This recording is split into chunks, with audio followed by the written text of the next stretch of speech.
அரக்கோணத்தில் மயான கொள்ளையை முன்னிட்டு மாவட்ட துணை கண்காணிப்பாளர் மற்றும் வருவாய் கோட்டாட்சியர் தலைமையில் ஆலோசனை கூட்டம் நடைபெற்றது.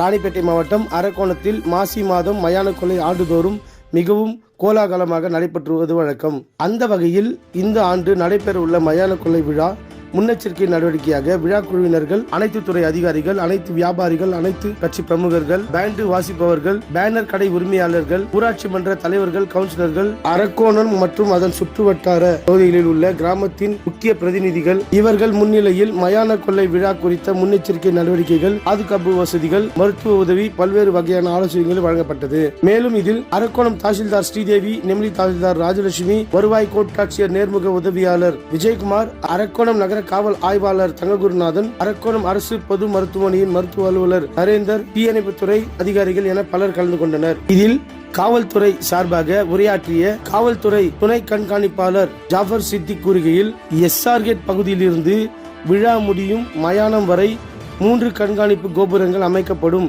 மேலும் பல இடங்களில் கண்காணிப்பு கேமராக்கள் அமைக்கப்பட்டுள்ளது. அன்னதானம் வழங்க முன் வருபவர்கள் கண்காணிப்பு கோபுரம் மற்றும் கண்காணிப்பு கேமரா உள்ள இடத்தில் வழங்க அறிவுறுத்தப்பட்டனர்.